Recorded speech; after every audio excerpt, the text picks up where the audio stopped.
ഹൈത്തമി സ്ഥാനം ക്ഷണിക്കുന്നു.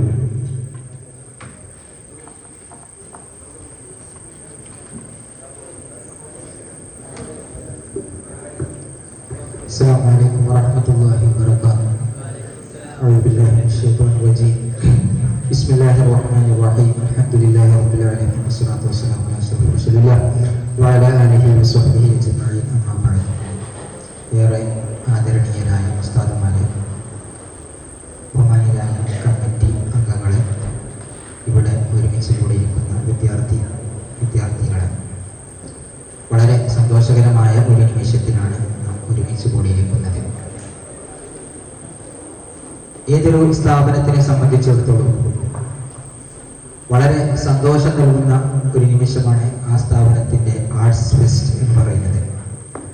വിദ്യാർത്ഥികളുടെ കഴിവുകളെ, അവരുടെ സർഗവാസനകളെ പുറത്തെടുക്കാനുള്ള ഒരു അവസരമായിട്ടാണ് നാം ഇതിനെ കണക്കാക്കുന്നത്. നമ്മുടെ സ്ഥാപനത്തിനെ സംബന്ധിച്ചിടത്തോളം നമ്മുടെ സ്ഥാപനത്തിൽ പല കഴിവുകളുള്ള വിദ്യാർത്ഥികളുണ്ട്. അവരുടെ എല്ലാം കഴിവുകളെയും സർഗവാസനകളെയും പുറത്തെടുത്ത് അത് പ്രകടിപ്പിക്കാനുള്ള ഒരു അവസരമാണ് ഈ ഫെസ്റ്റ് എന്ന് പറയുന്നത്. ഈ ഒരു അവസരം നിങ്ങളൊക്കെ പലരും ഒരുപാട് ദിവസങ്ങൾ പരിശീലനം നടത്തി കഠിനാധ്വാനം ചെയ്ത നിങ്ങളുടെ പരിപാടികളുടെ ഒരു ഫൈനൽ ആയിട്ട് അവതരിപ്പിക്കാനുള്ള അവസരമാണ് നമ്മുടെ ഫെസ്റ്റ്. അതുകൊണ്ട് ഇതിനെ നിങ്ങൾ അതിൻ്റെതായ രീതിയിൽ കാണണമെന്ന് ഈ അവസരത്തിൽ പറയുകയാണ്. അതോടുകൂടെ സ്വാഗത പ്രസംഗികൻ സൂചിപ്പിച്ചതുപോലെ നമ്മുടെ ജാമിയ ഫെസ്റ്റും ഈ വർഷം നടക്കാനിരിക്കുകയാണ്. അതിലും നിങ്ങളുടെ സാന്നിധ്യം അറിയിക്കുകയും അതിലൂടെ ആ ഒരു ഫെസ്റ്റിലൂടെ നമ്മുടെ സ്ഥാപനത്തിന്റെ യശസ് ഉയർത്താനും നിങ്ങൾക്ക് സാധിക്കട്ടെ. എല്ലാവർക്കും വിജയാശംസകൾ നേർന്നുകൊണ്ട് ഞാൻ നിർത്തുന്നു. വാഖിറു ദഅ്വാനാ അൽഹംദുലില്ലാഹി റബ്ബിൽ ആലമീൻ. അസ്സലാമു അലൈക്കും വറഹ്മത്തുള്ളാഹി. ഹബീബ് ഉസ്താദ്.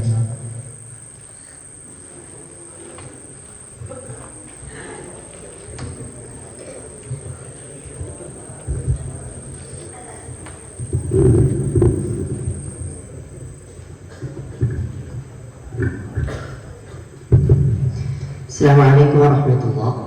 أعوذ بالله من الشيطان الرجيم. بسم الله الرحمن الرحيم.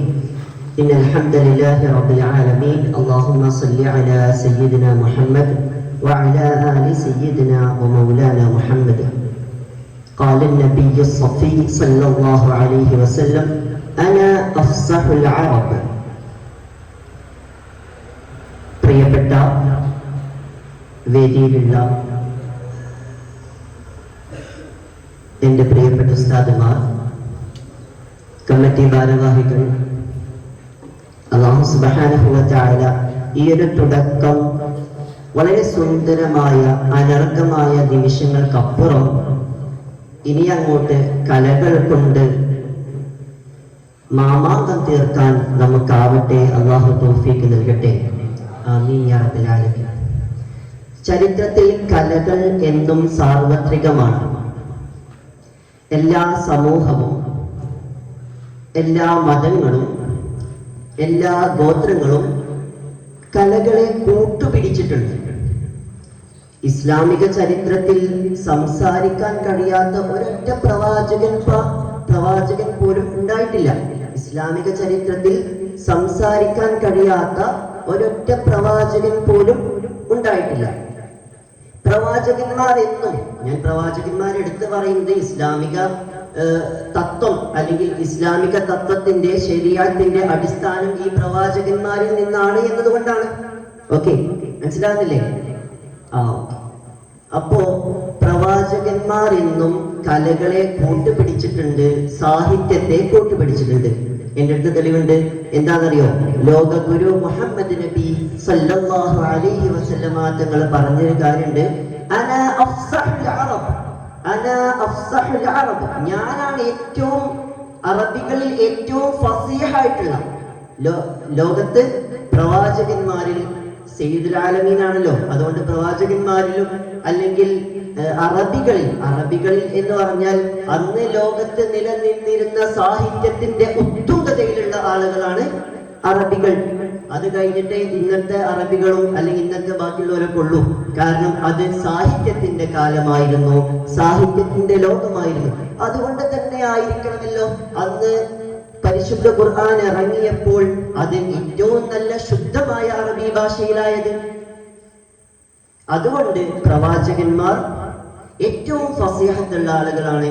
അതുകൊണ്ട് തന്നെ ആയിരിക്കണം മൂസാ നബി അലൈഹിസ്സലാമിന് കൂട്ടാളിയായിട്ട് ഹാറൂൻ നബി അല്ലാഹു സുബ്ഹാനഹു വ തആല നൽകിയത്.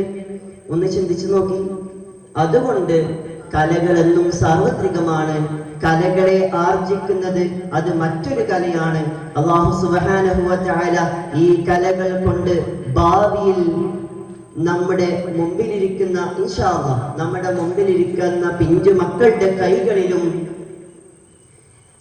സാഹിത്യത്തിന്റെ രചനകൾ വരക്കാൻ നമുക്ക് തൗഫീഖ് നൽകി അനുഗ്രഹിക്കട്ടെ. ഇൻഷാ അല്ലാഹ് ഇനി അങ്ങോട്ടുള്ള ഇന്ന്, നാളെ, മറ്റന്നാൾ ദിനങ്ങൾ ഭംഗിയാവണം. ഞാൻ നേരത്തെ പറഞ്ഞതുപോലെ കലകൾ കൊണ്ട് മാമാങ്കം തീർക്കണം. ഉമർ അലി ശിഹാബ് തങ്ങൾ അക്കാദമിയുടെ യശസ്സ് ഉയരണം. ഇൻഷാ അല്ലാഹ് ഞാൻ അവസാനിപ്പിക്കുന്നു. വസ്സലാമു അലൈക്കും വറഹ്മത്തുള്ളാഹി വബറകാതുഹു. ആശംസ അവതരിപ്പിക്കാൻ വേണ്ടി